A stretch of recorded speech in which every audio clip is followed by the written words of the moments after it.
వాళ్ళ మీద గుండా సెట్ పెట్టా. ఒక కలెక్టర్ గా నీకు ఆ అధికారం ఉంది, కానీ మినిస్టర్ గా దాన్ని రివోక్ చేసే హక్కు నాకుంది.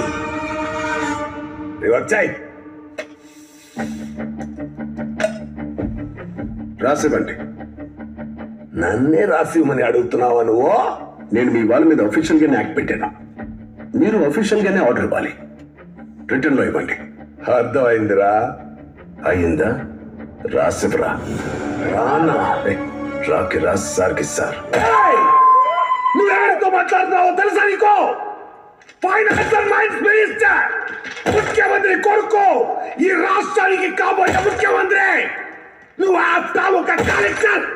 After all కలెక్టరా? అసలు కలెక్టర్ అంటే ఎవరో తెలుసా నీకు?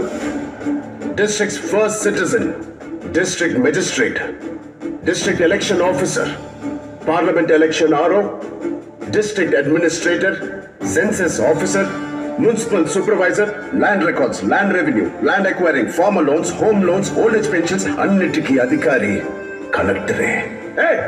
నీకు రాజకీయం అంటే ఏంటో తెలుసా? ఒక మినిస్టర్ పవర్ ఏంటో తెలుసా? చెప్పండి.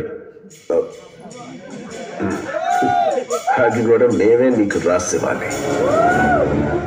నీకు రాజకీయం తెలుసు, మాకు రాజ్యాంగం తెలుసు. నీకు రిగ్గింగ్ తెలుసు, మాకు రూలింగ్ తెలుసు. నీకు జియోలు పాస్ చేయడం తెలుసు, మాకు ఆ జియోని క్రియేట్ చేయడం తెలుసు. డబ్బుతో ఎలక్షన్ ని గెలిచి నువ్వు వచ్చావు. ఏ డబ్బు కొనలేని ఎడ్యుకేషన్ తో నేను వచ్చాను. కింద సంతకం మాత్రమే నీది, పైన కంటెంట్ మొత్తం మాది. నీ పక్కన ఒక ఐఏఎస్ ఆఫీసర్ లేకపోతే నువ్వు జీరో. నీ పక్కనే ఉంటూ నీకు విలువనిచ్చే నంబర్ 1 IAS. నువ్వు 5 సంవత్సరాలు మాత్రమే మినిస్టర్, నేను చనిపోయే వరకు IAS. నాకు వేరే పని ఉంది. Now could you please excuse me?